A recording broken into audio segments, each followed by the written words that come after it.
मैं पिकअप करूंगा। Good afternoon to you. PI industries trade कर रहा है 3899 पर, स्टॉप होगा करीब 3860 का, 40 रुपीज के करीब।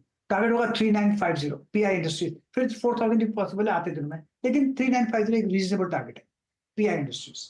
ओके, 4000 की तरफ बढ़ रहा है काउंटर। 3950 भी आपका आज के लिए टारगेट रह सकता है। तेजी की पोजीशन लेकर चले। पीआई पर एक बाय कॉल काबा साहब का है। मानस, आपका ट्रेड। Good afternoon.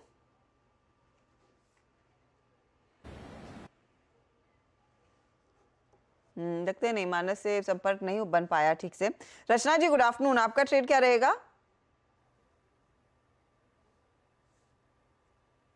आप म्यूट पर हैं ma'am. Sorry about that. Very good afternoon. मेरी तरफ से जो ट्रेड रहेगा दैट विल बी यूनिलीवर के फ्यूचर्स। हिंदुस्तान यूनिलीवर को हम लॉन्ग करेंगे। और जैसे हम थोड़ी देर पहले बात सुन रहे थे कि एफएमसीजी इज अनदर सेक्टर जहां पे आईटी के बाद एक अच्छा स्ट्रॉन्ग मूव आना चाहिए और पार्टिसिपेशन होना चाहिए, तो यूनिलीवर उसका एक बड़ा हिस्सा है। तो यहाँ पे भी हम एक बड़ी रैली की उम्मीद करते हैं। फ्यूचर्स के हिसाब से 2610 का अगर एसएल यहाँ पे सस्टेन होगा तो अपसाइड पे हम यहाँ पे उम्मीद करते हैं कि ये काउंटर 2685 एंड इवन 2700 का नंबर हमें बहुत ही जल्दी दिखाएगा विद इन 2 to 3 डेज। जी हाँ, और आप यकीन मानिए मैं अभी ओआई समरीज इंडिसेस का बिहेवियर पढ़ रहा था। आई थिंक मेरी एक्सरसाइज में आई थिंक शो की जो, आप यकीन मानिए एफएमसीजी में बहुत स्ट्रॉन्ग बिल्डअप है। मैं उस पर आऊँगा, लेकिन अब चलते हैं राजेश जी के पास। और राजेश जी, मैं इस बात की तारीफ़ करूंगा आपको आज। और जब मैं कह भी रहा था कि आज स्क्रीन पे निफ्टी आईटी, मतलब आईटी स्टॉक्स ने एक ट्रेड का मौका दिया और आपने उस वक्त टीसीएस का ट्रेड पिक किया। हेलो टीसीएस, आपको भी कहना चाहूँगा मैं। अच्छा ट्रेड था राजेश जी, बहुत ही खूबसूरत ट्रेड था ना। इस वक्त क्या पिक कर रहे हैं आप? और वो टेक महिंद्रा मैंने आपसे कहलवाया था, वो भी ठीक गया ना? वो ठीक गया। और वीरेंद्र जी, सच में आपने राइट टाइम स्पॉट किया। वो जैसे टीसीएस हमारे हाथ में जल्दी जल्दी जल्दी आ गया। और टेक महिंद्रा देखिए, हमने जो टारगेट दिया था वो भी अच्छे हुआ। तो मुझे लगता है आज की सुबह जो ट्रेड थे वो दोनों हम कह सकते हैं बेहतरीन गए। And first of all thank you for giving me the credit. Virendra ji देखिए, अभी जो पिक रहेगा वो रहेगा आईआरसीटीसी का। अगर आप आईआरसीटीसी का स्ट्रक्चर देखें तो इट्स क्लियर ब्रेकआउट, और ये ब्रेकआउट देख के कंसोलिडेट कर रहा था और आज अपने नेकलाइन के ऊपर आईआरसीटीसी निकला है। So at level of 1050 in future it's a buy. Stop loss होगा 1030 का, 20 पॉइंट्स का स्टॉप लॉस मेंटेन करें। वीरेंद्र जी, मुझे लगता है इसका जो नेक्स्ट टारगेट होगा, अगर स्विंग ट्रेडिंग की बात करें तो 1080, और मुझे लगता है पोजिशनली कोई रखे तो 1100 1120। So IRCTC is a bye.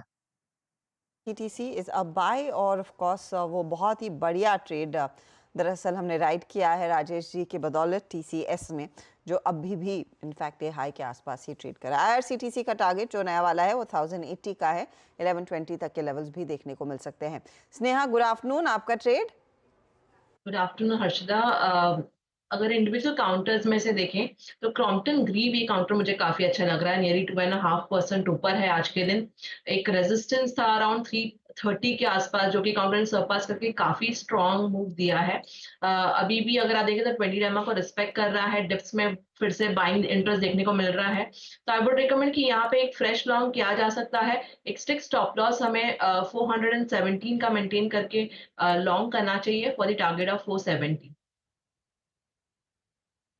तो ये फिलहाल 470 के लिए एक अपॉर्चुनिटी बन रही है क्रॉम्पटन ग्रीव्स में इस समय। चले धर्मेश कांत को भी जोड़ लेते हैं। धर्मेश जी, बहुत ही इंटरेस्टिंग वीकेंड सेशन बन रहा है।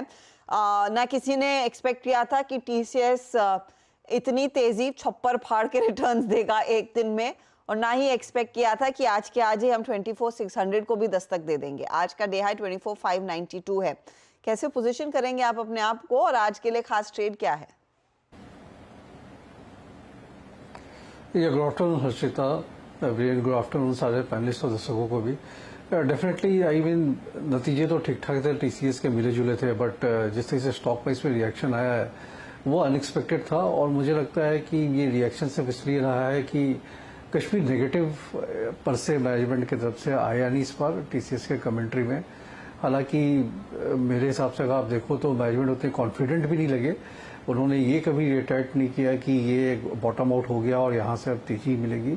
होपफुल जरूर दिख रहे थे, और सेग्रीगेट करके नतीजे देखे तो मिला जुला नतीजा था, बिकॉज नॉर्थ अमेरिका में अभी भी प्रॉब्लम है, वीएफसी सेगमेंट में भी प्रॉब्लम ही है उनका। जो थोड़ा बहुत बिजनेस ग्रोथ आई है वो इंडिया से आई है BSNL के through. So benefit of doubt market दे रही है TCS को, तो आज का ट्रैक्शन ठीक ठाक रहेगा। बट इस लेवल्स पे और भी डिफिकल्ट हो गया, पहले से ही काफ़ी हीटेड मार्केट लग रहा था वैल्यूएशन के पर्सपेक्टिव में। So very difficult to pick up value trades इस माहौल में। हालांकि मोबिलिटी सेगमेंट जो टेक्नोलॉजी के अंदर है वो काफ़ी अट्रैक्टिव लग रही है, KPIT है, टाटा टेक्नोलॉजीज हैं। सो टाटा टेक्नोलॉजी का काउंटर पर आप देखो तो वहाँ पे स्टॉक प्राइस में कोई खास मूवमेंट आया नहीं है, और 1050, 1060 के आसपास या 30 से 50 के रेंज में काफ़ी अट्रैक्टिव लगता है। 2 साल का अगर नजरिया हो तो काफ़ी दमदार स्टॉक है मोबिलिटी सेगमेंट में। BMW से भी इनको ऑर्डर मिल रखी है, वो जगवा को सप्लाई करते हैं, तो वहाँ एक मुझे वैल्यू बाई के हिसाब से जरूर एक ट्रैक्शन लगता है। अदर देन दैट अभी से बजट तक आप न्यूज स्पेसिफिक और सेक्टर रोटेशन प्ले पे ही ध्यान दे सकते हैं। Okay, Tata take